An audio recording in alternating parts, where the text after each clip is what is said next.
s'il vous plaît, pour la table ronde, qui n'est pas ronde, comme chacun l'aura remarqué. Car chacun ici a des yeux pour voir. Je remercie beaucoup Julie Ramos, Henri Zerner, Philippe Thiebaud et Marc Bayard d'avoir accepté, s'il vous plaît,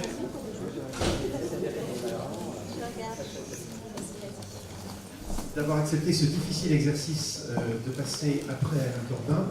Ils représentent des spécialités différentes, des parcours différents et également des disciplines artistiques différentes dans leur centre d'intérêt.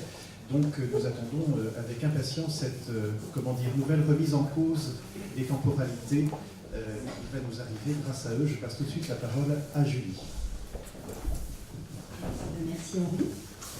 Bonjour, je suis très heureuse d'avoir pour tâche de modérer cette première table ronde de l'Université de Printemps qui vise à poser, dans le prolongement de la très belle conférence d'Alain Corbin, l'épineuse question de la chronologie en histoire de l'art. Elle rassemble trois intervenants dont la présence nous honore et je vous remercie chaleureusement. À ma droite, Henri Zerner, qui après des études d'anglais et d'histoire de l'art à la Sorbonne a enseigné à Brown University à partir de 1973, à Brown University, puis à partir de 1973 à Harvard University, où il a aussi occupé la conservation des estampes au Folk Art Museum jusqu'en 1988. Ses travaux ont porté sur l'art de la Renaissance en France. Donc là, évidemment, quand je vais égrener les travaux des invités, on va se rendre compte qu'il y a des dates, des périodes, des mouvements éventuellement. Donc c'est déjà intéressant comme introduction. Donc ces travaux ont porté sur l'art de la Renaissance en France, le mouvement romantique, l'histoire de l'estampe et l'historiographie de l'art. Et c'est précisément d'ailleurs cette réflexion conjointe historique et méthodologique qui nous rend sa présence si chère. Pour m'en tenir à quelques publications de sa très riche bibliographie, je citerai L'art de la Renaissance en France, l'invention du classicisme, 1996, Romanticism and Realism, The Mythology of 19th Century Art, avec Charles Rosen, en 1984, dont une traduction est parue, une traduction française est parue en 1986. Et pour ce qui est de la réflexion méthodologique, je souhaiterais mentionner un ouvrage de référence qui s'intitule Écrire l'histoire de l'art, figure d'une discipline, paru en français en 1997, et notamment mentionner qu'il a récemment rédigé l'introduction du numéro 18 de la revue Atala, Culture et Sciences humaines, consacrée précisément à la périodisation dans l'histoire des arts et de la littérature. À sa droite, Marc Bayard est actuellement conseiller culturel et scientifique au Mobilier National, docteur en histoire de l'art de l'EHESS. Il est dans l'ancien pensionnaire de la Villa Médicis et il a dirigé pendant 6 ans le département d'histoire de l'art de cette institution. Il a été également membre du cabinet du ministre de la Culture, M. François Mitterrand, et il a Frédéric Mitterrand.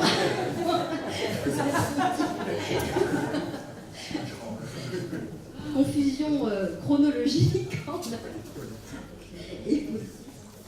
Et il a publié différents ouvrages, dont Fin de baroque, donc on retrouve le baroque, Iconographie esthétique de la variété au XVIIe siècle en 2010, et avec Valère Novarina, Sacri Monti, Incandescence baroque en Italie du Nord en 2012. Il a été aussi l'éditeur scientifique d'ouvrages collectifs qui interrogent aussi les questions méthodologiques, comme l'histoire de l'art et le comparatisme, les horizons du détour en 2007. Et alors là, je note qu'il y a un point d'interrogation au début du titre et à la fin. Renaissance en France, Renaissance française, avec Henri Zerner en 2009. Rome-Paris, 1640, encore une date, transfert culturel et renaissance d'un centre artistique en 2010. Et Poussin et la construction de l'Antique en 2011. Philippe Thiebaud, à ma gauche, est conservateur général du patrimoine et a passé la quasi-totalité de sa carrière au musée d'Orsay, auquel il avait été affecté en 1980 avec pour mission de constituer les collections Art Nouveau. Parallèlement, il a assuré le commissariat de plusieurs expositions, dont Gallet en 1985, Guimard en 1992, l'École de Nancy en 1999, 1900 aussi, en 2000, et Art Nouveau Revival, donc là on commence vraiment à rentrer dans la question de la confusion du temps et de la chronologie, en 2009. Il a par ailleurs pu développer son intérêt pour la mode masculine des 19e et 20e siècles à l'occasion de deux expositions, Robert de Montesquieu ou L'art de paraître en 1999 et l'impressionnisme et la mode en 2012-2013. En 2013, justement, il a été recruté par Liliane Achin pour occuper le poste de conseiller scientifique du domaine de recherche art décoratif, design et culture matérielle. Et à ce titre, il poursuit le programme Histoire de la mode et du vêtement, notamment par l'organisation d'un séminaire mensuel sur la mode masculine de 1820 à 1870. 1970, décidément, je vais avoir un problème de date, je pense que ce sont des lapsus tout à fait appropriés. En octobre prochain, vous allez organiser avec le Musée des Arts Décoratifs un colloque international intitulé « Pour une histoire culturelle du décorateur, de la fin du XVIIIe siècle à la fin du XXe siècle », où vous privilégierez plutôt que l'enchaînement des innovations techniques et formelles, disons le contexte socio-économique dans lequel s'inscrit l'activité du décorateur, et des notions encore mal étudiées, celles d'œil collectif ou de tolérance visuelle. Alors je commence par vous projeter, si j'y parviens, parce que je ne suis pas très douée avec les PC, voilà, on va dire à partir du début. Puisque Alain Corbin nous parlait de téléologie en histoire, je crois que nous avons aussi nos téléologies en histoire de l'art, et nous semble-t-il l'abstraction en fait partie. Et j'ai choisi, pour entrer de plein pied dans la discussion, une œuvre que m'a fait découvrir ma collègue et amie Dittny Maldonado, une œuvre d'Yves Klein, donc un dessin sur un papier en tête de la galerie parisienne Iris Clert en 1958. Yves Klein adopte une position particulièrement ambivalente à l'égard de la chronologie quand il représente à grands traits ce qu'il légende en bas de l'image, la position de Malevich par rapport à moi, donc la position de Malevich par rapport à lui, c'est-à-dire l'inventeur du suprématisme dans son atelier qui lui-même est représenté en train de brosser le portrait d'un monochrome IKB de Klein. Donc du coup, Klein s'amuse, je dirais, jusqu'au vertige, d'une mise en abîme de l'histoire de l'art, en montrant le Malevich, d'ailleurs, de 1922, comme il est inscrit sur le dos du personnage, qui plus est croqué dans le style des figures de Malevich des années 1930, peignant d'après un monochrome IKB, International Klein de 1958. Comme si les éléments du premier suprématisme avaient trouvé leurs antécédents dans des œuvres à venir. Alors sur un plan symbolique, un tel dessin met en œuvre l'origine temporelle de l'avant-garde que Hal Foster propose de penser comme un processus continu de futur anticipé et de passé reconstruit. Et je pense que la question de l'avant-garde est particulièrement centrale, et cette théologie vers l'abstraction, puisque c'est aussi ce que thématise ce dessin, est centrale dans notre discipline. Alors c'est dire si cet exemple, sans doute un peu provocateur, car un peu paroxystique, perturbe la chronologie de l'histoire de l'art, autrement dit l'affirmation d'une succession ordonnée des faits historiques, mais aussi les tentatives de périodisation inhérents, ou comme le rappelait Alain Corbin, peut-être nécessaires, nous aurons l'occasion d'y revenir, à nos enseignements. Comme le rappelait Roland Reich dans le numéro de la revue Perspective, consacré en 2008 à la périodisation en histoire de l'art, celle-ci, la périodisation, permet de rendre intelligibles des données ayant des intensités diverses et un désordre apparent, je le cite. Intensité diverse et désordre apparent, je crois que c'est presque ce que provoque le dessin d'Yves Klein, d'une certaine manière. Pour ce faire, donc pour périodiser, nous sommes contraints d'organiser les faits, de les regrouper et de procéder à des découpages constituant des périodisations de l'art ou des arts. Et cette contrainte s'accompagne d'un processus de définition, de sélection, de hiérarchisation qui conduit évidemment à retenir les éléments qui paraissent comme les plus signifiants, et là aussi je crois qu'Yves Klein est en train de sélectionner dans l'histoire, afin de déterminer les caractéristiques de chaque période. Périodiser en histoire de l'art, nécessite donc un degré de généralisation, et donc de renoncer parfois aux détails, de dessiner à grands traits comme le fait ici Yves Klein. Par ailleurs, la périodisation induit d'adopter un certain régime d'historicité, un certain sens de l'histoire. Donc on pourrait identifier dans ce dessin de Klein bien des éléments perturbateurs de la périodisation habituelle de l'histoire de l'art. En inversant l'historicité commune, du moins celle dont nous avons hérité autour de 1800, enfin depuis la période autour de 1800, et qui a peut-être aussi créé cette idée d'un roman national, et qui est une version, enfin une historicité qui est majoritairement affectée d'un vecteur temporel tourné vers le futur, qui plus est causal lorsque l'avant semble expliquer l'après. De fait, ce dessin d'Yves Klein perturbe cette représentation de l'histoire, cette représentation à la fois linéaire et causale. Perturbatrice, c'est la comparaison stylistique, et là je pense qu'on aura à y revenir, à la question des styles, qu'il propose sous le signe de l'abstraction, ou d'une non-figuration, pour être plus précise, rendue d'autant plus sensible par la dimension figurative de ce dessin, ou même la référence au Malevich des années 1930. Donc une abstraction susceptible de ressurgir à des années de distance entre le carré noir et le monochrome, et donc de s'émanciper de la continuité historique pour rapprocher des périodes distantes dans le temps. Et je pense que c'est sans doute peut-être là que l'histoire de l'art est particulièrement affectée d'un vecteur téléologique. Perturbatrice est l'œuvre de Klein peut-être en elle-même, non seulement dans son apparent feuilletage de temporalité, mais aussi dans son imbrication de matérialité, puisqu'il s'agit de la transposition d'un médium, la peinture, dans un autre, le dessin, mais aussi le discours, celui, en tout cas, la langue, le langage qui est ici utilisé par Klein pour mettre des commentaires à ce dessin.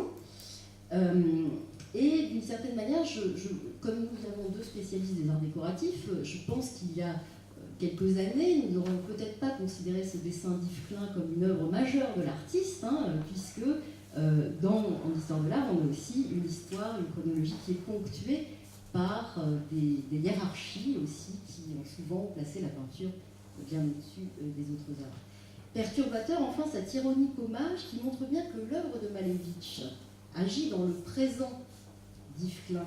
Et il a été question du présentisme, et je crois que c'est vrai que nous, historiens d'art, nous avons affaire aussi à des œuvres qui sont à la fois inscrites dans le temps et qui agissent au présent. Et d'une certaine manière, cette présence de Malevich chez Klein contredit, je dirais, son ancrage historique. Alors, juste pour finir cette courte introduction, à l'évidence, si Klein peut réaliser une telle œuvre en 1958, c'est en s'appuyant sur la représentation historique supposée de son destinateur, qui s'avère être Pontus Hulton, c'est-à-dire historien, critique d'art et directeur du futur Centre Pompidou. Vous voyez dans le haut du dessin est marqué « Vive Hulton », signé Yves. Donc en fait, c'est bien dans un dialogue avec quelqu'un qui a une représentation de l'histoire, qui peut travailler à partir de cette représentation de l'histoire. Et s'il remet en question cette représentation historique, c'est qu'elle existe, tout en évidemment lui apparaissant problématique. Et donc, à mon sens, le dessin est peut-être une métaphore de cette contrainte qui est la chronologie, mais une contrainte qui peut s'avérer éventuellement créatrice dès lors qu'elle n'est pas naturalisée, mais que son caractère construit et constructif reste conscient. Et c'est aussi ce que la conférence d'Alain Corbin nous indiquait. Alors, je me tourne dès à présent vers nos invités pour recueillir non seulement leur point de vue d'historien d'art sur la réflexion ouverte par la conférence d'Alain Corbin, et notamment cette question peut-être de la téléologie et éventuellement du roman national, c'est-à-dire de cette autonomie d'une histoire de l'art qui serait nationale, mais peut-être aussi pour les interroger de manière plus générale sur la question de savoir comment réfléchir à la contrainte chronologique et à ses impensés téléologiques, et comment s'en servir dans nos enseignements. Et je vous propose, cher Henri, de prendre la parole après. Je vous remercie. Je vous remercie de votre aimable mais lourde invitation. Alors, je ferai peut-être d'abord simplement une note à l'issue de votre présentation, avant de revenir à Alain Corbin. téléologie, oui, pour l'art moderne, mais cette téléologie d'Yves Klein, elle est toute relative, puisque aujourd'hui, elle est totalement dépassée. C'est la théologie de ce qu'on envisageait comme le modernisme, et qu'on appelle encore aujourd'hui le modernisme, qui est une notion totalement différente de l'art moderne de façon générale. Et il est vrai, et alors là, les questions d'âge jouent un rôle, et je suis tout près d'Alain Corbin. Dans les années 50, ce que faisait le dessin, la téléologie d'Yves Klein était tout à fait relevant, était tout à fait d'actualité. Aujourd'hui, elle est totalement, elle semble vraiment antique, si j'ose dire.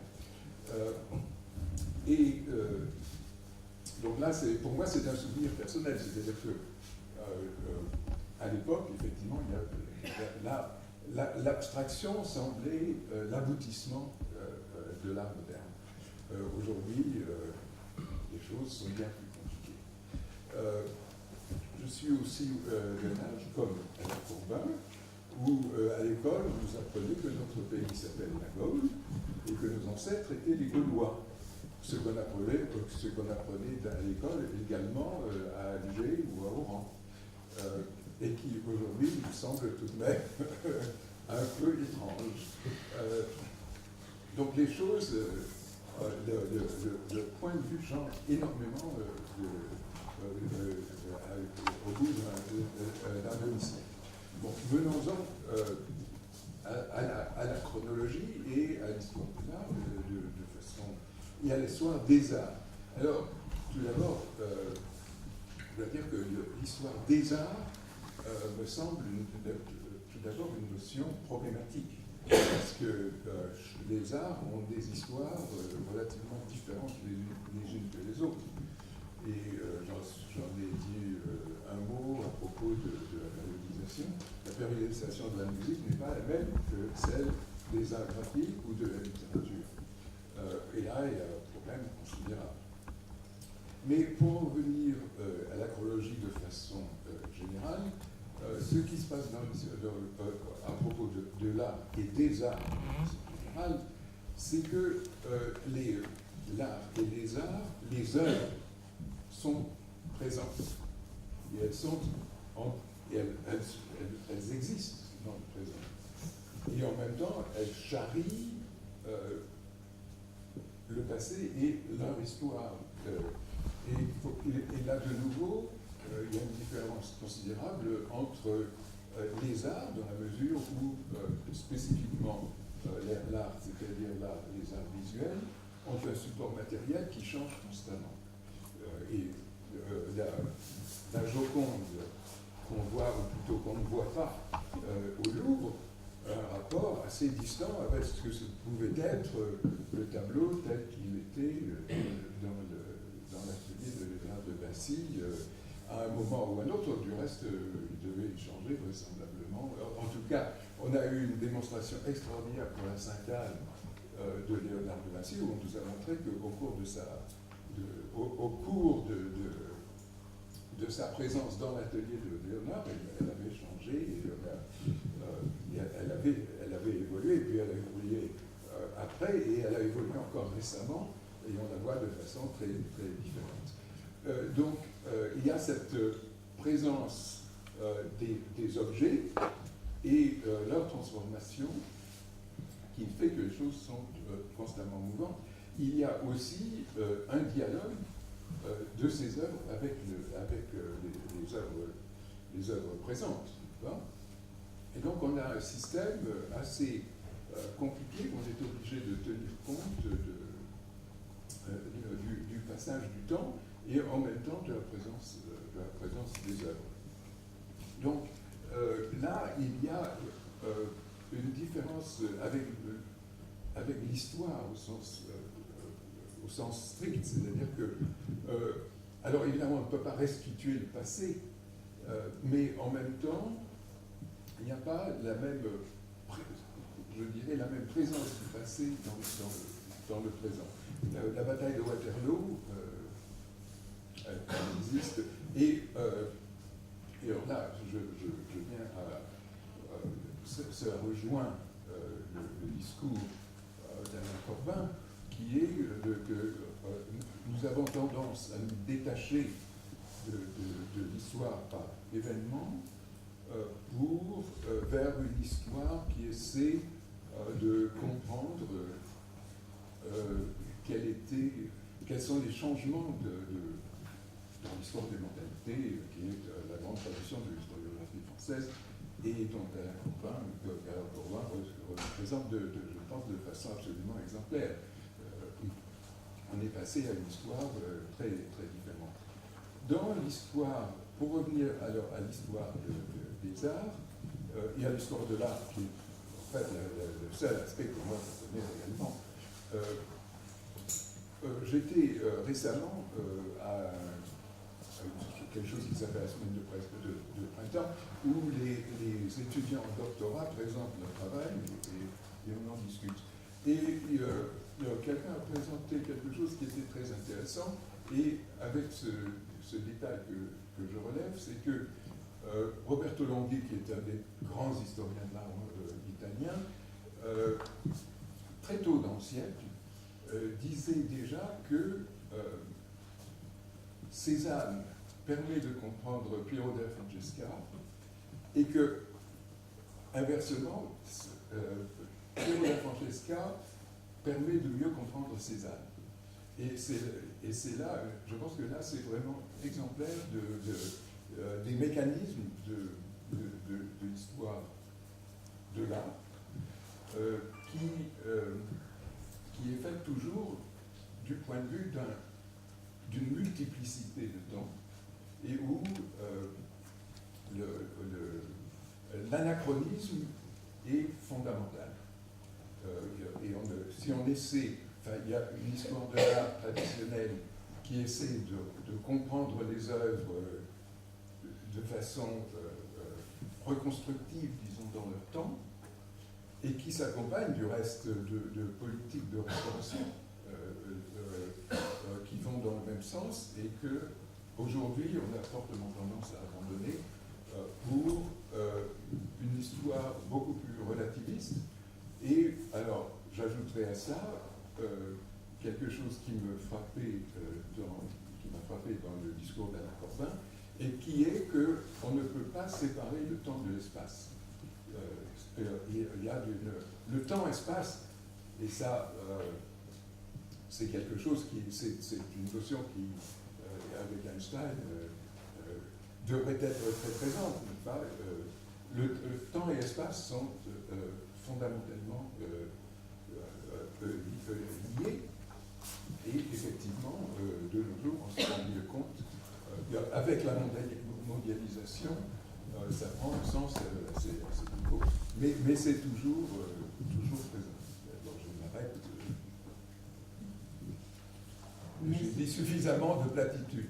Non, pas du tout, parce que vous avez raison. Effectivement, moi, je suis partie de quelque chose qui me semble quand même un peu présent, au moins, alors peut-être pas effectivement chez les historiens d'art, heureusement, comme vous dites, le modernisme voilà, est quelque chose qui date, mais dans l'esprit des étudiants que je côtoie, je trouve quand même qu'il y a quand même toujours cette volonté de trouver, disons, une sorte de terme à l'histoire de l'art, et vous avez tout à fait raison de préciser que effectivement, au contraire, les historiens d'art travaillent par comparaison. Je pense que Bayard pourra nous en parler un peu plus. Alors, moi, je vais, dans un premier temps, en tout cas, me situer un peu différemment par rapport aux deux éminents historiens de l'art. Dans un premier temps, je vais plutôt vous montrer que vos problématiques aujourd'hui ne sont pas uniquement des problématiques de chercheurs ou intellectuels, mais ce sont aussi des problématiques institutionnelles importantes. Et notamment, je vais vous parler très rapidement de la question quotidienne du mobilier national, qui est un petit point, mais qui résume peut-être les problématiques actuelles que vous avez et que du coup j'ai également. En effet, comme l'a dit Julie, aussi bien travaillé à la Villa Médicis qu'au Monument National, et ces deux institutions ont un problème avec le temps. C'est-à-dire un problème de temps et un problème d'espace. Dans le cas de la Villa Médicis, tout le monde connaît la Villa Médicis, très peu connaissent l'Académie de France à Rome, l'institution. 3 siècles d'histoire résumés dans un lieu. Et l'institution derrière, ça pose quand même quelques problèmes. Je citerai juste en 2000, un petit exemple, en 2010, la présidence de la République qui parle de l'Académie française, en parlant de l'Académie de France à Rome. Je dis, il y a un problème. Mais c'est symptomatique, mais très, très révélateur. Même au plus haut sommet de l'État, on confond l'Académie française et l'Académie de France à Rome. Donc, là, ça pose, je dis, waouh, il y a du travail. Donc ça, c'était la première expérience qui n'est pas évidente à résumer quand on est programmateur scientifique et culturel. Deuxième cas, peut-être encore plus complexe, c'est le mobilier national. Le mobilier national, qui est, vous savez peut-être, et je pense que la plupart d'entre vous ne le savez pas et c'est normal, qui est le garde-meuble de la République française, qui a une histoire qui remonte au Moyen-Âge, qui est institué par Louis XIV et qui, depuis 4 siècles, a la même mission, meubler les palais de la République. Ça, pour l'instant, ça paraît simple. Là où ça commence à se compliquer, c'est que cette histoire se remplit de millefeuilles historiques qui sont la manufacture des Gobelins, qui sont la manufacture de la Savonnerie, qui sont la manufacture de Beauvais, qui sont un quartier de Paris, les Gobelins, qui sont la galerie des Gobelins. Tout ça, c'est la même chose. C'est le mobilier national. Et pour comprendre la difficulté quand on est confronté à une programmation et donc à une communication, à de l'instant T, c'est comment résumer en un mot toute cette histoire. C'est quasiment impossible. C'est-à-dire que nous avons une mission qui perdure depuis 4 siècles. Pour réaliser cette mission, nous avons 2 grandes divisions. Je simplifie parce que ça serait trop compliqué. C'est une mission de création. On crée du tapis, tapisserie, dentelle, on oublie souvent, et du design, des meubles contemporains. Et une autre partie qui est restauration et collection. Tout ce que je viens de dire en 1 minute, comment le résumer en quelques mots pour communiquer, pour se faire connaître? Ben, c'est quasiment impossible. Pour l'instant, on n'a pas trouvé la solution. Alors, le nouveau directeur, ça fait 6 mois qu'il est arrivé, Hervé Barbaret, réfléchit à un projet de service pour redonner une dynamique telle qu'elle a été faite, par exemple, à la Cité de la Céramique à Sèvres. Et cette problématique du temps est essentielle pour nous. C'est-à-dire comment 350 personnes qui travaillent dans cette maison peuvent se reconnaître en un intitulé qui rassemble toute cette histoire. Alors, ça, c'est la partie, je dirais, programmation culturelle qui renvoie à ce que disait M. Alain Corbin sur la difficulté du temps. Alors après, en historien de l'art que je suis, j'essaye de répondre. Et là aussi bien à la Villa Médicis qu'au Monument National, je n'ai pas essayé de simplifier. Alors, à un moment donné, il faudrait que j'arrive à simplifier pour qu'on... C'est pas possible. Donc c'est plutôt montrer les diversités. Montrer les diversités de missions, les diversités d'histoires, et à chaque fois, peut-être faire apparaître une catégorie, ce que j'ai appelé, alors la langue française, comme toutes les langues d'ailleurs, est compliquée, parce que tout de suite il y a des connotations, si ce n'est politiques, historiques, mais des catégories comme la notion d'altérité. Qu'est-ce que l'autre? Qu'est-ce que la catégorie qui donne que l'autre est différent? Ben, cette catégorie aussi de la limite, mettre en avant la notion de limite dans un métier d'art, c'est très important. Un enfant qui va comprendre qu'une tapisserie, on va mettre 5 ans pour la faire. Au début, s'il voit un bout de tissu, il dit bon, c'est en plastique, ou ils ne se rendent pas compte de quoi c'est fait. Certains ministres, je ne citerai pas de nom, ne savent même pas reconnaître la différence entre une toile peinte et une toile tissée, donc c'est quand même problématique aussi. Donc, à partir du moment où on programme de l'activité culturelle, de l'activité scientifique, des expositions, on va essayer de se mettre en confrontation, on va mettre l'enfant, parce qu'on a des ateliers pédagogiques, on va essayer de mettre l'enfant dans sa propre limite, à lui, comprendre qu'une fil de chaîne, il faut le tirer, que c'est dur, qu'un fil de trame, c'est la couleur, comment on fabrique la couleur, comment on tisse les liens et les couleurs. Tout ça demande du temps. Tout cet aspect sensible, là aussi, dans l'idée de remonter à un aspect sensé. ça a été évoqué il y a quelques années, du sensible au sensé, c'est tout à fait ce qu'on essaye de faire. On est bien sûr, en tout cas dans les ateliers pédagogiques avec les enfants, à faire comprendre que quand ils vont toucher un morceau de tapisserie, quand ils vont voir une fabrication d'une tapisserie, ils vont d'abord toucher de la laine, leur expliquer la nature, les fleurs, les moutons, ça vient de quelque part, que ça demande une chaîne de temps, mais qu'à partir de là, on va remonter un discours à la fois de fonctionnalité, à quoi sert une tapisserie, et un discours de temporalité. C'est-à-dire que la tapisserie, c'est tout à fait à la mode, ça existe dans certains lieux, c'était dans les châteaux pour chauffer, que c'était pour la cour itinérante et que le roi avait besoin de meubles qui devaient pouvoir facilement se plier. Donc il y a, à partir d'une construction d'un objet, d'une matérialité, essayer de remonter et de créer des catégories qui sont très fluctuantes, qui sont de l'usage social, qui sont de la catégorie esthétique, une différence entre une tapisserie médiévale et une tapisserie contemporaine, au-delà de la question technique. Quand on fait une tapisserie au XVIIIe siècle, on fait de l'anatomie, on doit savoir dessiner, on doit savoir faire du rang de corps. Aujourd'hui, quand on fait une tapisserie abstraite, c'est beaucoup moins de fils au centimètre carré, c'est beaucoup plus, entre guillemets, facile, mais ça renvoie à l'art de la couleur. Donc c'est tout un discours qui permet petit à petit de réintégrer des catégories, catégories fonctionnelles, catégories esthétiques, catégories chronologiques. Donc voilà un peu résumé très rapidement, en passant par le biais d'une institution. Ici aussi, on est dans ce lieu, au château de Fontainebleau, qui moi m'avait fasciné pour ce côté libre, bibliothèque, des livres chronologiques. Et là aussi, comment résumer un lieu, une temporalité dans cette multiplication. Donc voilà un petit peu les quelques problématiques sur lesquelles on va revenir peut-être. Oui, alors je trouve ça très intéressant parce que finalement, bon, moi j'apportais quelques éléments perturbateurs par le biais d'Yves Klein, je me dissimulais derrière un artiste, c'était plus simple. Mais effectivement, Henri Zerner et vous le disiez à l'instant, pointe aussi la question de la matérialité même de l'objet d'art. C'est-à-dire que l'objet d'art, il est à la fois créé à une date donnée et il est aussi présent avec toute sa matérialité et une matérialité dans laquelle même la temporalité est induite. Alors justement, peut-être que Philippe Thiebaud, qui est conservateur et qui en plus travaille sur la mode, qui est une autre forme de temporalité, pourrait aussi nous parler de cette difficulté éventuellement qu'on peut avoir d'articuler la chronologie de l'histoire, on va dire celle qu'on partage, et peut-être celle avec laquelle les élèves arrivent, ou en tout cas, ou même qu'on a en tant qu'enseignant d'histoire, de lettres, etc.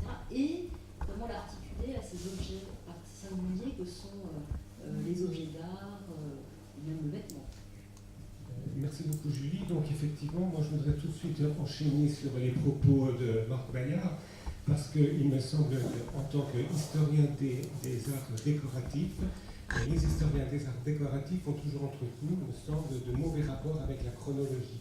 Et cette chronologie qu'on veut leur imposer, et souvent cette chronologie, elle est remise en cause quand on travaille sur les arts décoratifs ou sur la mode, par le fait qu'il faut prendre en considération des cycles plus ou moins longs. Parce qu'effectivement, vous dites tout à l'heure que pour tisser une tapisserie, c'est 5 ans. Si on veut situer cette tapisserie dans l'évolution des arts décoratifs, est-ce que c'est 1670 ou est-ce que c'est 1676 ?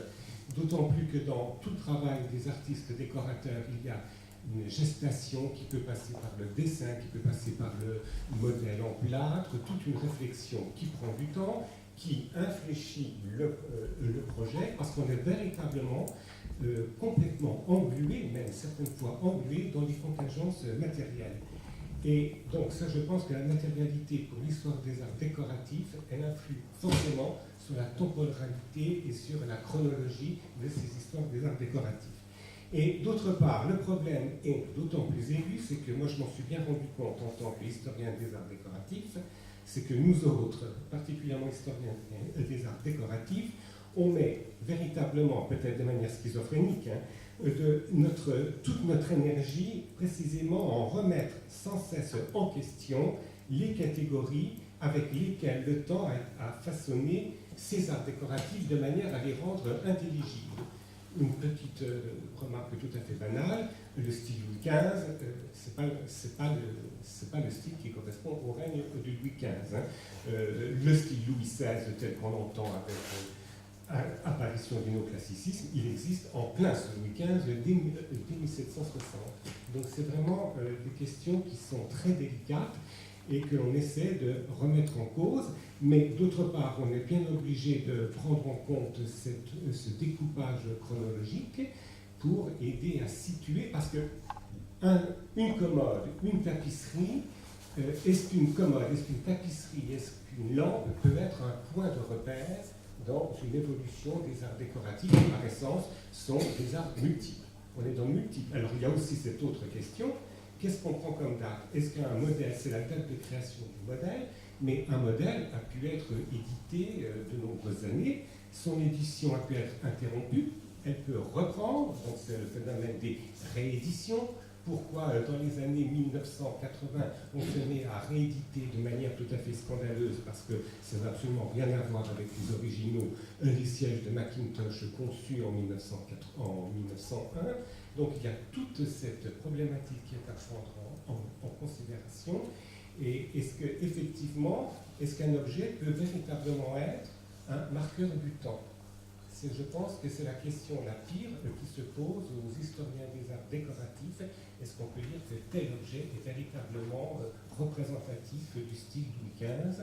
Si style Louis XV il y a, est-ce qu'il vaut mieux employer le terme de rococo pour style Louis XV? Peut-être parce qu'on élimine la frontière historique du règne de Louis XV, mais le rococo, le style Louis XV n'est pas forcément l'expression parfaite du rococo, qui s'exprime peut-être de manière plus parlante dans les territoires allemands, Allemagne du Sud, etc. Et puis, je ne veux pas monopoliser trop la parole, mais mon autre casquette de historien de la mode masculine des 19e et 20e siècles, fait en sorte que quand on aborde l'histoire de la mode, on est encore plus confronté à cette alternance ou à cette succession de cycles longs et lents. Parce qu'effectivement, vous constatez que dans l'habillement du monde gréco-romain, il y a une très très grande stabilité. On peut même dire que du 6e siècle avant Jésus-Christ jusqu'au 6e siècle après Jésus-Christ, on ne peut pas parler de mode, on ne peut parler que de costume, parce qu'on est véritablement dans un temps long et qu'on est dans le drapé. Il n'y a pas de cousu, en grosso modo. Alors ça change un petit peu quand apparaît au XIVe siècle le cousu, donc qui va grâce au lassage, grâce au bouton, donc qui modifie la silhouette du corps. Mais est-ce qu'on peut déjà au XIVe siècle parler de mode? Ce n'est pas tout à fait sûr, parce que la mode, elle est en corrélation avec la notion de nouveauté. Or, la nouveauté dans l'habillement, elle commence à être analysée seulement à partir du XVIe siècle. Avant le XVIe siècle, on ne dit pas qu'on est à la mode, ça n'existe pas, on est habillé. Mais à partir du XVIe siècle, corrélation entre mode et nouveauté. Et puis ensuite, les choses se compliquent beaucoup à partir du moment où la mode tombe dans le domaine de l'économie. Véritablement, au XVIIIe siècle, la mode est un domaine qui devient un domaine économique. C'est la lutte entre l'Angleterre et la France qui se fait essentiellement donc, de ce double point de vue, donc confrontation économique, idéologique et politique.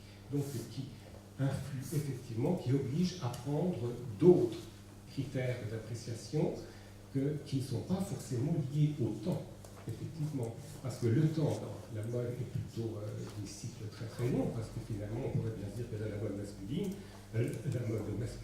tout au long du 19e et du 20e siècle, elle ne change pas, en quelque sorte, puisqu'à partir du moment où on décide d'abandonner la culotte à la fin du 18e siècle, essentiellement pour des raisons hygiénistes, donc on est dans un cycle très très long, effectivement. De même qu'on a souvent dit que la mode masculine au 19e et 20e siècle, elle n'existait pas, parce qu'avec cette notion du grand renoncement masculin qui avait été mis en avant par des historiens britanniques dans les années 1930, on a considéré que l'histoire de la mode masculine tout au long du 19e et du 20e siècle se réduisait à de l'habit noir, une chemise blanche, une cravate et des chaussures. Alors pourquoi aussi? C'est particulièrement au 19e siècle qu'on n'a jamais eu le temps de de mots, en fait, de nouveaux mots qui viennent désigner les jeunes gens à la mode. On a les dandys, on a les gommeux, on a les bandins, on a les petits crevés, on a les décadents. Donc là, il y a déjà une sorte de contradiction en disant que c'est un bloc monolithique, cette mode masculine, mais en réalité, pourquoi tant d'une terminologie si riche et que se cache-t-il derrière cette terminologie? Alors, aussi, j'arrête ce suivi, mais sur cette histoire du corset qui est donc de la mode féminine, qui est considérée comme une date clé, c'est complètement stupide en disant que c'est la libération de la femme. Certes, le corset peut être une libération de la femme, mais ce n'est pas la femme qui l'a voulu. C'est quand même Paul Poiret qui, en voulant créer une nouvelle silhouette, une nouvelle ligne, s'est rendu compte que s'il voulait renouer avec la mode du directoire ou la mode empire, donc sorte de revival, il était bien obligé de supprimer le corset qui donnait une silhouette en S. Donc là aussi, il y a d'autres considérations matérielles. Il y a la question du goût, il y a la question dans les arts décoratifs, vous savez mieux que moi, ces rapports entre le commanditaire, le client, qui décide et qui influe, et d'où je pense, une grande difficulté à aborder ce domaine en se disant, en essayant de se trouver des repères chronologiques, une segmentation chronologique qui est très délicate. Alors effectivement, merci Philippe, parce que ce qui me frappe dans ce que vous nous disiez, c'est que les objets résistent non seulement à la chronologie par leur présence, mais résistent aussi à la chrononymie, dans le sens où, alors on a plusieurs types de chrononymies en histoire de l'art, mais on a effectivement quelque chose qui les rattacherait au règne, l'histoire générale, mais on a aussi toute cette floraison d'ismes qui surtout, et c'est peut-être pour ça que je parlais de l'abstraction comme téléologie, dans le sens où à partir du XIXe siècle, on pourrait enfiler les perles, des mouvements depuis le néoclassicisme, d'ailleurs très tard nommé, romantisme, réalisme, impressionnisme. Je dis ça parce que je pense que c'est quelque chose qui est quand même très très présent dans nos enseignements, mais dont on voit qu'effectivement, à partir du moment où on travaille sur l'objet, ou sur, que ce soit un objet d'art ou une œuvre d'art, si on examine très précisément les choses, ça échappe forcément à ces catégories. Et en général, l'exemple le plus fort étant qui, pour mes étudiants, s'est souvent perdu parce que est-ce qu'il est romantique, est-ce qu'il est classique? Alors c'est la panique parce qu'effectivement, il y a des objets qui résistent à ça, et d'autant plus évidemment des objets qui, quant à eux, ne sont pas donc signés, souvent, enfin ça dépend, peut-être dans la mode ça arrive, mais en tous les cas qui s'inscrivent dans une temporalité autre. Alors je crois que Marc Bayard voulait poursuivre d'ailleurs sur cette question. Oui, je crois qu'on arrive peut-être au cœur de la problématique, c'est-à-dire quand on parle de la question des objets, la difficulté qui peut-être nous rassemble, c'est comment énoncer une histoire, comment écrire une histoire. Ça, c'est la première difficulté. Et derrière cette question, il y a la deuxième question qui me semble la plus fondamentale, c'est énoncer ou écrire, c'est faire des choix. Et il est certain, parce qu'on ne peut pas tout dire. Pour X raisons, on ne peut pas tout dire. Donc se pose la question derrière faire ce choix, qu'est-ce qui motive ce choix? On a évoqué la question de l'écriture d'un roman national, c'est une écriture du 19e. Aujourd'hui, c'est quoi faire ce choix? Est-ce que c'est le citoyen? Est-ce que c'est, je déteste cette expression, le vivre ensemble? Est-ce que c'est le destin européen? Est-ce que c'est éduquer? Est-ce que c'est cultiver?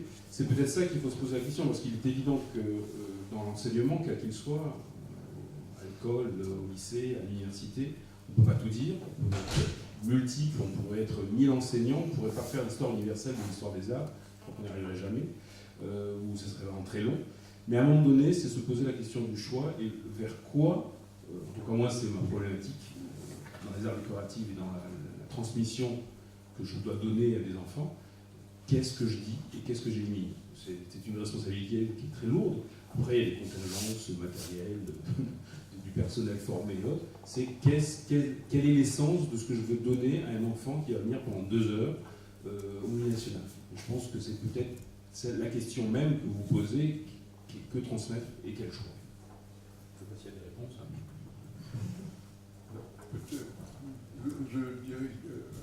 peut-être qui n'est pas exactement une réponse, mais la question dans une certaine mesure, je pense, est pourquoi l'histoire Alain Corbin a parlé du présentisme actuel, qui est tout de même assez relatif, mais il est vrai qu'il y a une assez forte perte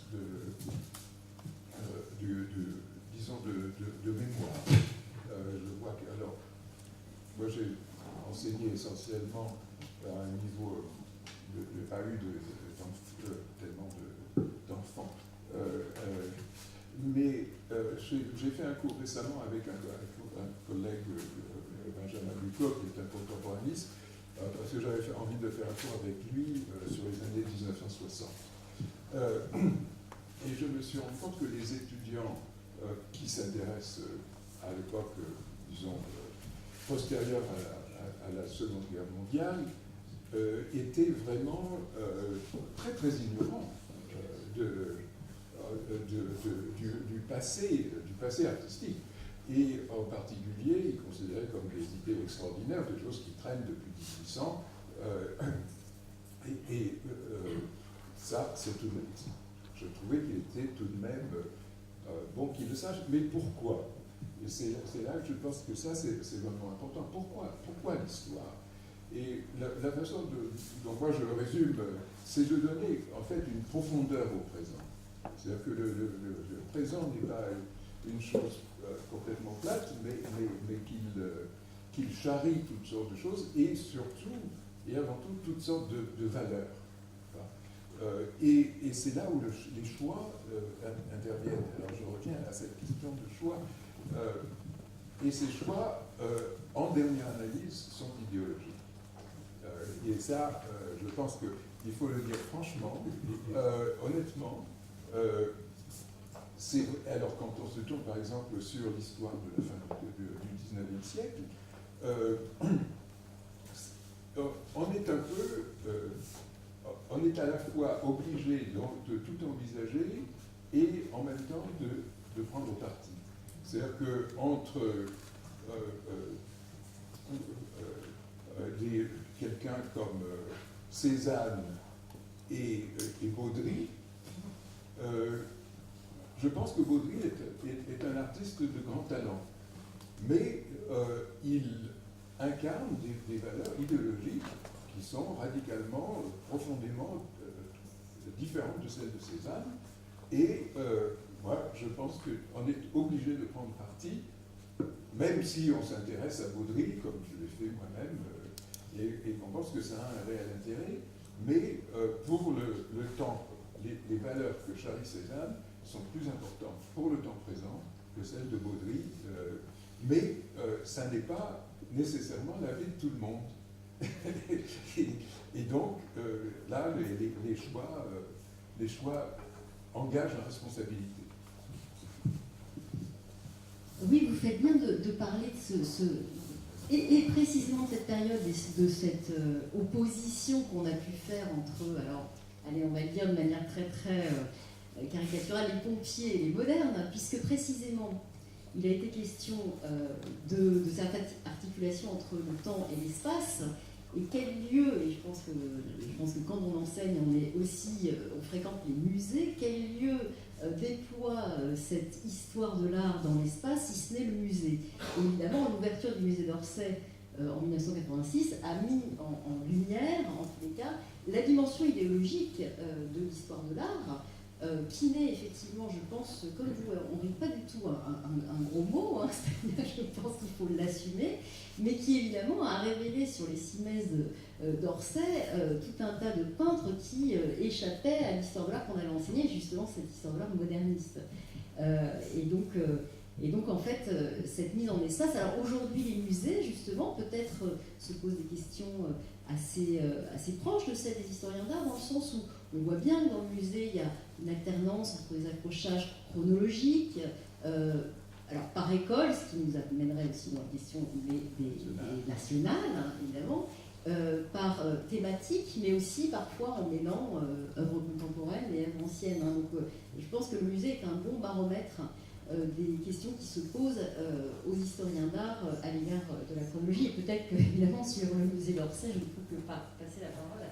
Oui, en fait, c'est très intéressant ce que vous dites, et c'est aussi très révélateur, parce que vous rappelez que la polémique, puisqu'il y a eu polémique, hein, c'est surtout concentré sur les pompiers et puis les modernes. Or, bon, ce n'est pas que mon ego en ait véritablement souffert, mais il aurait pu y avoir une polémique, il me semble de taille tout à fait énorme, sur le fait d'avoir refusé le principe des périodes room pour les arts décoratifs. Hein, effectivement. Et là, c'était effectivement un choix. Alors, on n'en a pas vraiment pas parlé du tout, hein, mais c'était un choix délibéré de moi-même et de mon collègue Marc Bascou, mais ce choix, pourquoi a-t-il été vraiment dicté? C'était faute de place. Hein, parce que ce qui avait été accordé aux arts décoratifs, c'était rien du tout. Il a fallu se battre 5 ans de préfiguration pour renier mètre carré par mètre carré. Et donc, on s'était dit, si on fait des périodes rouges, on en aura 3. Une pour le Second Empire, une pour la Troisième République, enfin le style de la Troisième République, on ne sait pas ce que c'est. Et puis, l'Art Nouveau, on sait de moins en moins ce que c'est aussi également. Donc, on s'est dit, on va travailler pour une collaboration, un apport à l'histoire des formes. Donc, on a mis, que ce soit un meuble, un objet, on a mis l'objet en exposition valorisante. Effectivement, en respectant la chronologie, et en essayant donc de plutôt de mettre en valeur le travail sur la forme, la recherche de l'évolution des formes, et en l'inscrivant justement dans un discours qui pouvait apporter à la connaissance de notre époque actuelle, puisqu'on dit souvent que c'est le début du XXe siècle qui est la source du design contemporain. Alors oui, les périodes rooms, ça c'est quelque chose d'énorme qui pourrait nous faire parler pendant une après-midi, puisque c'est, je le rappelle, hein, cette reconstitution d'une époque par ses objets, son mobilier, donc dans un espace unique. Et donc effectivement, c'est déjà une vision de l'histoire hein, qui est tout à fait singulière. Je ferai encore un pas de deux, pas parler directement de la période rouge, on pourrait en parler pendant des heures, mais c'est quelque part lié à la question, toujours je ramène à mon institution, la Mobilier nationale, à la question de la restauration de l'objet. Non, c'est pas comme un musée, parce que nous ne sommes pas un musée, notre objet, notre finalité est de transmettre des objets. Et cette finalité, cette transmission, elle se fait dans deux possibilités. Soit on fait une restauration muséale, donc on bloque, quelque part, je caricature, je vais assez vite, on bloque l'objet tel qu'il est et on ne peut plus l'user, soit on le transmet à l'usage. En gros, qu'un ministre puisse s'attabler ou s'asseoir sur un fauteuil. Ça paraît simple et c'est hyper compliqué parce que ça renvoie justement à la culture du geste et à la culture du matériau. Une restauration de conservation, on bloque l'objet, mais on ne peut plus l'user et le métier d'art qu'il y a derrière fait un geste bloquant. Il ne va pas au bout de la démonstration, il ne va pas au bout de son geste. Une restauration d'usage, on va peut-être altérer le meuble historique, mais on va lui donner son sang, sa vitalité. Et je trouve que cette question, au sein d'une institution comme le Mobilier national, se retrouve dans la question de que transmettre dans l'histoire, que transmettre dans la chronologie. Est-ce qu'on bloque en vue d'une, entre guillemets, idéologie, au sens noble, une vision politique, d'une citoyenneté, ou alors on le rend vivace à ce qui nous préoccupe à l'instant T, donc rendre l'objet historique sujet de préoccupation. Ça, c'est une problématique, on ne résoudra pas ce matin, mais je pense que différentes institutions, différents lieux, l'école, les musées, les Mobilier national ou autres, on peut y contribuer petit à petit, parce qu'on voit que ce qui est notre finalité, c'est quand même la transmission, c'est la capacité à donner de l'objectif à cette citoyenneté qu'on pense nécessaire de renouveler.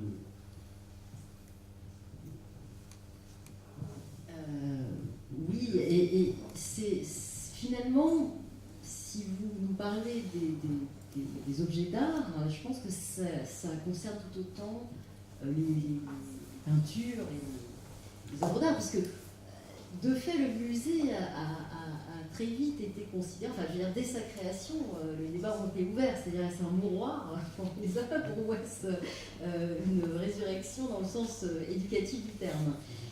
Donc, de toute façon, dès les années 1790, la question s'est posée. Donc, effectivement, c'est ce qui est compliqué en histoire de l'art, c'est-à-dire qu'on a affaire vraiment à ce jeu. Peut-être qu'il faut aussi le prendre en tant qu'enseignant comme cette mise en tension, une tentative de mettre en tension toujours cette présence esthétique de l'objet et puis son ancrage historique et son histoire, même sur le long terme, depuis sa date de création. Je sais pas si, Oui, effectivement, oui. La question s'est posée d'emblée avec ces 80 mètres de Quincy spécifiquement, qui était contre le musée, et qui considérait que c'était un cimetière des œuvres. Et on le retrouve encore à l'époque tout à fait contemporaine. Et le musée le musée imaginaire est l'ultime destination, mais alors avec des problèmes, parce que le musée imaginaire, il est fait de non-objets, pour ainsi dire. Il est fait essentiellement d'images, ou alors il est dans l'esprit. Mais encore dans les années 50, Dutuit s'oppose violemment à Malraux en disant que les musées sont des cimetières encore. Il a des mots très, très durs pour le culte de l'art. Il dit jusqu'ici les musées étaient des cimetières, mais maintenant, avec Malraux, ça va devenir des églises et il faudra venir faire ses dévotions. Et donc, mais ça c'est intéressant parce que ça donne un aspect qui revivifie en un sens le musée. Si le musée devient une église, alors là c'est une vie nouvelle pour le musée. Donc il y a tous ces débats sur le musée sont très, très, très intéressants. Mais revenons à la question de l'histoire. Ça pose effectivement la question de la présentation dans le musée, et où la chronologie règne encore en gros, mais de moins en moins.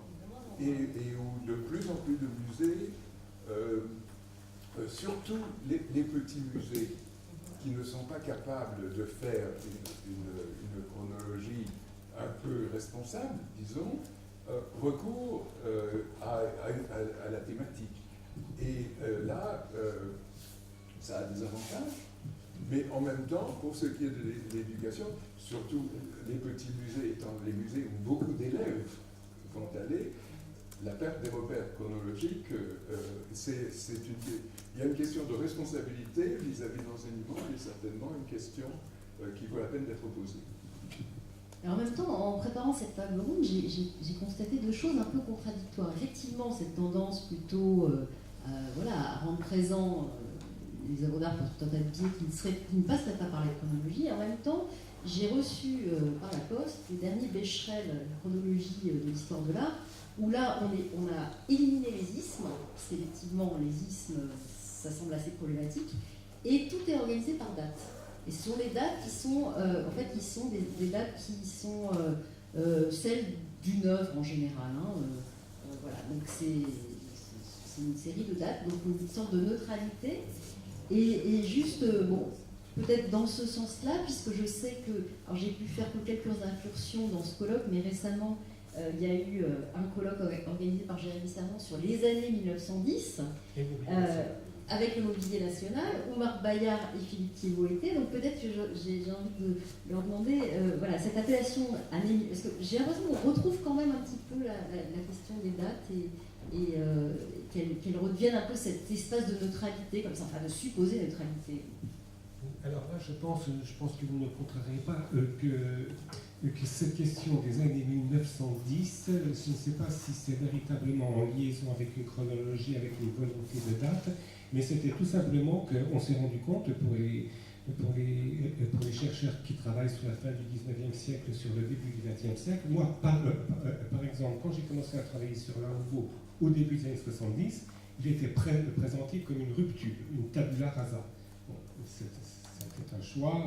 En avançant, on s'est rendu compte que ce n'était pas du tout le cas et qu'il y avait des racines un petit peu partout. Et puis, comme il était présenté l'Art Nouveau comme un développement ternaire, au fond, comme les carrières de tout artiste, les débuts archaïques, l'apogée et le déclin. C'était tout à fait ça. Donc, apogée, naissance, apogée, déclin d'un mouvement qui n'a peut-être que 10 ans de durée, c'est quand même assez curieux. Et surtout, il y avait, tout le monde s'accordait à dire qu'en 1906-7, c'est plus de l'Art Nouveau, et puis c'est pas de l'Art déco encore. Alors est-ce que l'Art Nouveau est du pré-Art déco? Est-ce que l'Art déco est du... est-ce que l'Art Nouveau est du pré-Art déco? Est-ce que l'Art déco est du post-Art déco? À nouveau, c'était insoluble. Et puis, en calmant le jeu quand même, en réfléchissant, etc., ce qui a été le but de Jérémy Serment, c'est qu'on s'est rendu compte que peut-être il allait falloir faire appel à une nouvelle segmentation si l'on voulait comprendre l'histoire du développement des arts décoratifs, de l'aménagement intérieur au début du XXe siècle, et qu'il y avait effectivement, de 1905 à 1919, 18-19, la guerre n'étant pas considérée comme une rupture, il y avait peut-être autre chose. Alors quel nom donner à cette autre chose? Dans l'immédiat, c'est les années 1910. Sachant que les années 1910, elles commencent avant 1910. Elles vont au-delà de 1910. Ouais, je crois qu'on est au cœur de la question. Et bon, peut-être comme je pense qu'on a jusqu'à 12h30, c'est ça donc j'ai envie de proposer, parce que là on est grâce à nos propres questionnements, ce qui est très bien et je pense très enrichissant, mais peut-être de passer la parole à la salle, peut-être de répondre à des questions qui se poseraient aux personnes qui sont présentes. Ah bah oui, merci à tous, c'était vraiment intéressant. J'ai le sentiment que ce matin, avec cette double présentation de la conférence d'Alain Corbin et de la table ronde, on a assisté à une double mise en doute des chrononymes. Une qui porte l'attention sur la désignation même des périodes, leur caractère daté, leur caractère subjectif, relatif, idéologiquement chargé. Et dans ce que vous disiez, presque tous, j'entendais un autre problème du chrononyme, qui est le postulat qu'il recouvre de l'homogénéité, de l'homogène, alors que notre sentiment, même pas d'historien d'art, j'ai presque envie de dire, d'être vivant aujourd'hui, c'est que pour citer Keith Moxie, toutes les contemporanéités sont hétérochromes. Et là, on est dans une logique un peu plus complexe même que l'anachronisme ou qu'un rapport binaire entre Malevich et Klein ou entre Cézanne et Piero della Francesca. On a cette conscience, peu importe la période sur laquelle se porte notre regard, que plusieurs temps travaillent sous ce chrononyme apparemment homogène. Et donc, dans un contexte comme celui qui est le nôtre aujourd'hui, où la question pédagogique est à l'avant-plan, ça c'est un vrai problème. Parce que passer des repères qui exigeraient qu'on choisisse toujours le cas le plus paradigmatique, qui permettent de donner des repères, même si on sait qu'on triche un peu, quand la conception prévalente, c'est justement que soit une période historique, un contexte social, ou même un objet matériel n'est pas travaillé que par un seul temps, et est-ce qu'on peut donner à la fois des repères qui permettent cette circulation à travers le temps dans l'analyse des objets, et donc une mise en place des repères, et une sensibilisation à cette coprésence des temps dans l'objet. C'est essentiel, il me semble, dans la mesure où l'expérience que font les enfants des fictions historiques aujourd'hui n'a plus rien à voir avec les fictions historiques qui m'ont aidé, moi, à maîtriser l'histoire, par ailleurs, à côté de la formation scolaire que je pouvais recevoir dans ma génération. Une émission comme Game of Thrones ou des séries comme Harry Potter, c'est impossible de dater. Et ça joue là-dessus. Parce que on trouve un élément du Moyen-Âge, et puis ils sont tous dans l'Antiquité, mais manifestement, ils ont tous des costumes cousus à l'aiguille. Et on ne cesse de vivre ça, les enfants vivent ça, les enseignants vivent ça. Alors, comment est-ce qu'on construit, représente à l'école cette hétérochronie sans renoncer à donner du repère et à faire émerger une certaine exemplarité autour de certains objets? C'est ma question. Pour rebondir de façon très concrète, je serai très bref, la difficulté pour un programmateur culturel, c'est de transmettre simplement à un enfant, lui dire bah, ça c'est Louis XIV et ça c'est Napoléon. C'est pas lui qui sache reconnaître l'objet, c'est qu'il sache dans sa tête, dans sa chronologie, la différence entre Napoléon et Louis XIV. Et c'est un vrai problème, parce qu'après ça veut dire que tout notre patrimoine, si on ne sait plus la catégorifier dans des chronologies, c'est une mémoire qui sera totalement morte, hein, il faut bien s'en rendre compte. C'est-à-dire que aussi bien un vêtement qu'un meuble, qu'une tapisserie, et bientôt malheureusement des tableaux, s'il n'y a plus cette capacité à repérer chronologiquement pour après avoir un discours pro ou contra, là on est dans la destruction massive. Quand on parlait de Game of Thrones, on est quand même dans une destruction massive pour derrière une question de marché. Je sais pas si c'est Oui, l'histoire. bien sûr. Donc c'est vrai, je crois qu'il y a peut-être distinguer ce qui est un producteur d'entertainment et un producteur, le fabricant d'une culture éducation. Et là, peut-être justement, il y a à revenir sur des valeurs, c'est un terme à la mode, des valeurs de nécessité de transmettre, alors peut-être des choses un peu rigides, comme moi je pense qu'il faut à un moment donné, quitte après, avec la plus grande joie, je crois qu'on a tous une génération, on a 18-20 ans, on a eu une grande joie de détruire ce qu'avaient fait nos parents, ben, on s'est construit comme ça. Là, on est en train de produire une génération qui n'aura même pas à détruire, parce qu'on n'aura plus rien construit. Donc, moi, ça me pose problème tous les jours. Alors, ce que disait Johan, c'est très juste, naturellement.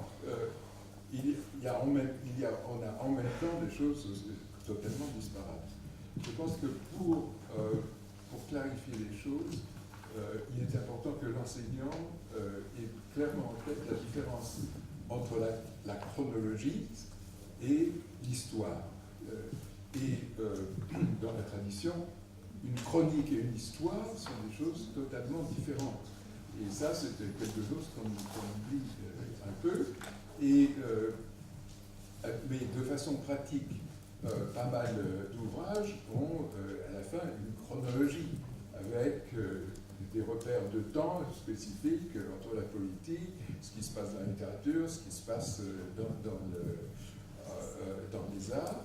Et ça, c'est extrêmement utile.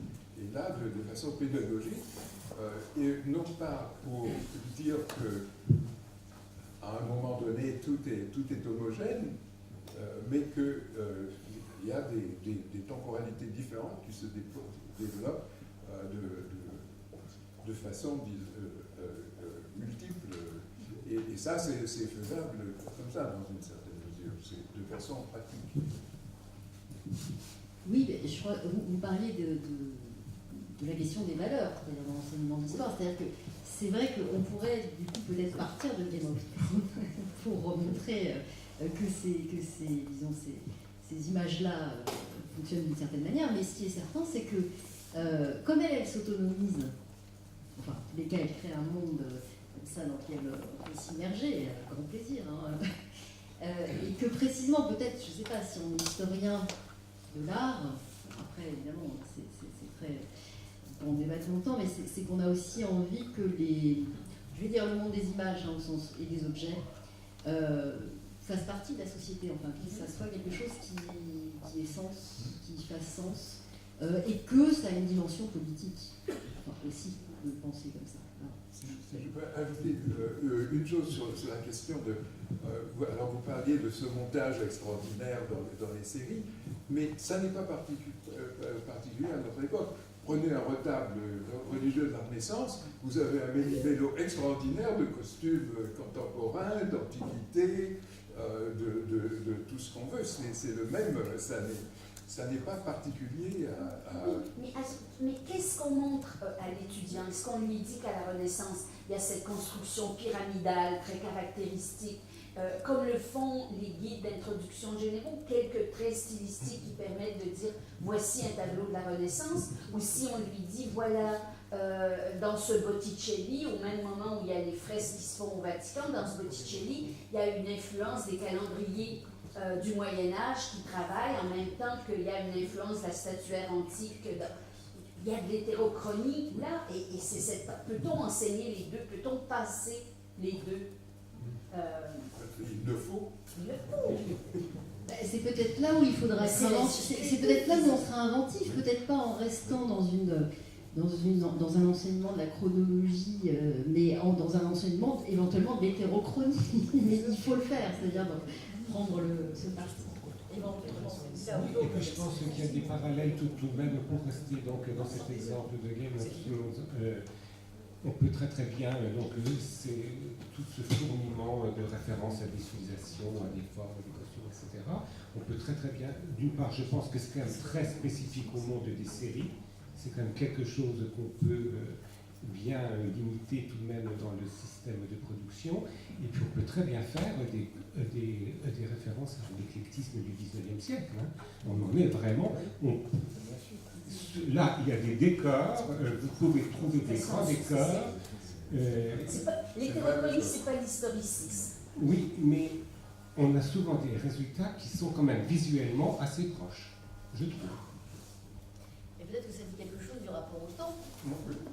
Et à la technique, la technologie qui permet aujourd'hui de C'est peut-être ce rapport au temps et de l'éclectisme et de Game of Thrones qui serait intéressant d'étudier d'examiner avec des élèves, des étudiants. Excusez-moi, je ne veux pas avoir l'air de dire que je pensais que Game of Thrones devait devenir un modèle. Non. Mais il faut savoir que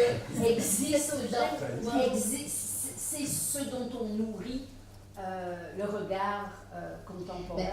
Moi, il me semble que compliqué la tâche de transmission. Non, mais c'est là où, bon, après on a différentes façons de faire l'histoire de l'art, mais moi, l'histoire de l'art que j'essaye de faire, c'est celle qui parle aussi au présent, c'est-à-dire qui pose des questions qui vont permettre d'éclairer d'autres objets, pas de manière répétitive, enfin pas comme une répétition, mais comme une méthode critique d'examen, par exemple, des temporalités propres à certains tableaux du XIXe siècle et qui, a priori, je l'espère, en tous les cas, vont produire un esprit critique, enfin vont éveiller un esprit critique chez les étudiants pour étudier les temporalités qui sont les leurs.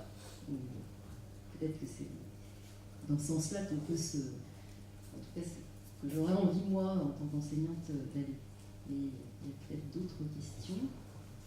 Entre ce qu'Alain Corbin a dit et ce que vous avez aussi dit lors de la table ronde, on a bien vu, vous avez tous souligné la difficulté qu'il y a à construire avec des élèves des repères historiques, donc chronologiques ou chronologiques qui vont donner lieu à l'histoire. On a bien vu la distinction que vous avez entre les deux. La question que je voulais vous poser, c'était finalement, est-ce qu'on peut faire un point de vue sensible entre l'histoire de l'art et l'histoire des arts et l'histoire tout court, puisqu'on est au niveau scolaire, et en particulier, est-ce que le rapport au sensible peut nous aider à toucher le temps? Parce que c'est peut-être ce que les élèves n'arrivent pas à faire, c'est peut-être rendre le temps concret, qui est une grande difficulté pour finalement se l'approprier autrement qu'en récitant, comme l'a dit Alain Corbin, la généalogie des Mérovingiens ou peut-être les dates de l'histoire de l'ordre. Donc, est-ce qu'on peut arriver, d'une manière ou d'une autre, à concilier cette chronologie de l'histoire de l'art, par le rapport sensible à l'œuvre? Oui,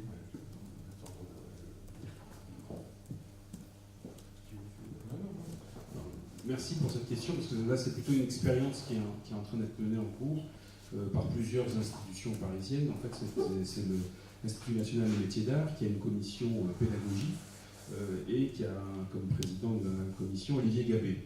Tout ça pour dire qu'on a mis en place au mois de février une opération au Musée des Arts Décoratifs où justement c'était vraiment répondre à cette question. En effet, le souci majeur des musées, arts décoratifs, Louvre ou autres, c'est de se rendre compte que le jeune public n'est plus du tout captif à la question de la chronologie. On parle de tel roi ou autre, donc on s'est posé la question comment leur rendre sensible le temps. Et justement, on a mis en place cette opération qui va être élargie nationalement, normalement, où justement des enfants arrivaient, alors plutôt on a pris des troisièmes, plutôt professionnalisantes dans la première expérience, où en fait on a amené des enfants à visiter une partie de la collection du musée des arts décoratifs. Alors par exemple pour le Mobilier national, ils visitaient la salle du Moyen-Âge avec une denture.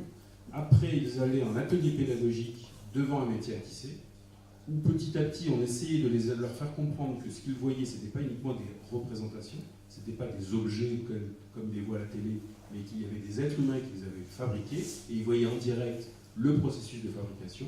Et troisième partie, parce que là c'était des collèges professionnalisants, et des élèves en école professionnalisante, ils allaient l'après-midi dans des collèges de lycées professionnels, pour éventuellement se dire, bah, tiens, pourquoi pas ce métier. Et comme ça, en 3 jours, il y a eu Sèvres, il y a eu Mobilier national, un bijoutier, un Harpel, Hermès, le cuir, et Atelier Dauphard pour les papiers peints. À chaque fois, en fait, c'était mêler un discours historique et une fabrique, ou fabrique et discours historique. Et ça a très très bien marché. Les enfants, souvent arrivaient un peu turbulents, comme tous les enfants. Déjà, les mettre devant un métier, ça les a calmés rapidement, parce que pour certains métiers, ils pouvaient s'exercer. Et du coup, petit à petit, par le fait de toucher et de se rendre compte du temps de fabrication, on pouvait petit à petit leur faire prendre conscience que ce temps qu'ils mettaient renvoyait à un temps de la fabrication et à un temps historique.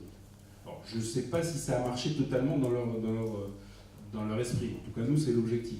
Et cette opération va être élargie, normalement, à différentes villes de France, où là, il faut trouver un musée avec des arts décoratifs, des enseignants qui sont prêts aussi à amener leurs élèves. Mais c'est vraiment cette problématique du sensible, parce que ce qu'on n'a pas dit, l'autre problématique qu'on a quand même, qu'on découvre, c'est les enfants ou les parents qui vont dans les musées, qui regardent au travers de leur iPhone ou de leur iPad l'œuvre, et qui ne voient plus l'œuvre. Ou même les musées qui foutent des tonnes de vitres derrière les tableaux, et puis on ne voit plus rien, il y a des reflets. Donc autant aller sur Google, je sais quoi, voir l'œuvre, on peut aller. Ça, c'était une vraie problématique des musées. C'est comment, des musées, des établissements, c'est comment redonner la matérialité de l'œuvre. Et c'est vrai que, par exemple, moi pour l'instant, la réponse toute informatique, tout iPad et autres, dans le musée, je parle, c'est pas encouragé. Quand on est chez soi, oui, mais quand on est dans un lieu de production de sensibles, il faut essayer de trouver le point de contact sensible. Oui, absolument. Et de façon particulière pour le verbe, il saurait être plus d'accord. Non, je suis d'accord aussi. J'allais dire presque, Malraux a presque commencé avec le musée imaginaire. Parce que c'est vrai qu'en plus, même dans les musées, on voit moi, ce qui m'a frappé en tant qu'historienne de l'art, c'est qu'on voit il y a un système, alors, je ne sais pas, c'est une technologie absolument formidable de projecteurs qui donne l'impression que c'est une diapositive. Absolument. Et ça m'a frappé dans certaines expositions temporaires, ça élimine complètement toutes les ondes. Mais c'est vrai que c'est très impressionnant. Et il faut évidemment travailler avec ça quand on est enseignant, parce que le fait, c'est des images qu'ont les élèves dans l'esprit. C'est comme ça qu'ils connaissent souvent les auteurs. Moi, je voudrais juste citer un exemple. C'est une des dernières visites officielles que j'ai faites quand j'étais au musée d'Orsay, à une délégation de Taïwan de la Galerie des Impressionnistes, où, à l'issue de la visite, donc on a fait toute la galerie, et ils m'ont demandé où sont les originaux. Parce qu'ils avaient cru qu'effectivement, on exposait que. Mais ceci dit, en raison des vitres, peut-être aussi le système d'éclairage, et où entreposez-vous les originaux? Je me souviens que c'était la même chose avec les Égyptiens, dans l'exposition de Geneviève. Oui. J'étais persuadée qu'on avait mis les originaux en réserve et qu'on allait leur rendre des copies. Sans parler parfois de la déception de certains étudiants ou élèves devant les œuvres, parce que c'est beaucoup moins facile à regarder que seulement une reproduction numérique. Enfin bon, là on s'achemine vers autre chose que la chronologie, mais en face, on fait aussi partie. Une question, une dernière question.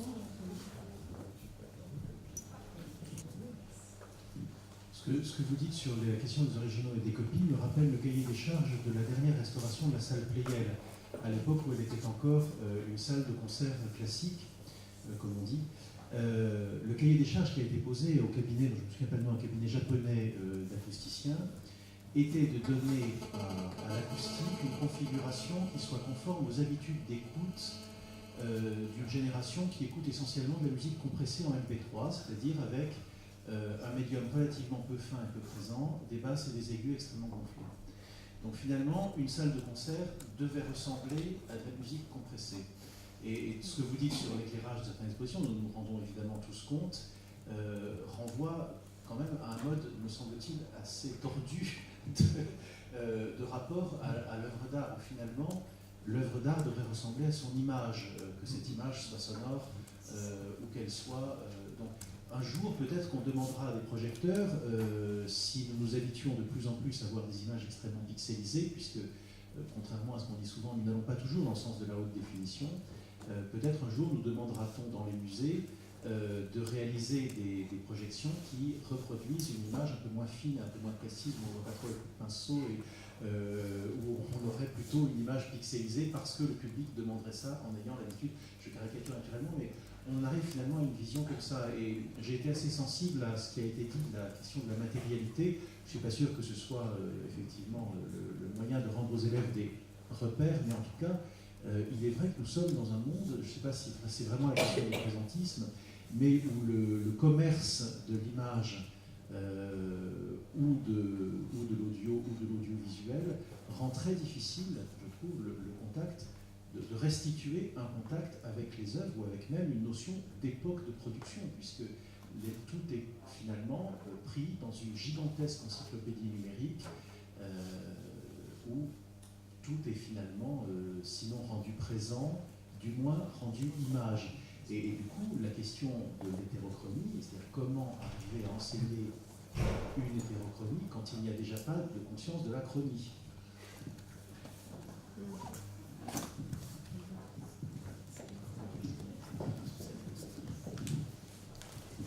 Cette question du temps, et c'est peut-être plus facile pour moi et c'est-à-dire l'Union nationale d'y répondre, c'est que, en fait, peut-être que justement l'acte pédagogique, c'est redonner du temps au temps, pour paraphraser quelqu'un de célèbre, c'est-à-dire reprendre conscience que le temps a un déroulé et que le temps n'est pas qu'un instant.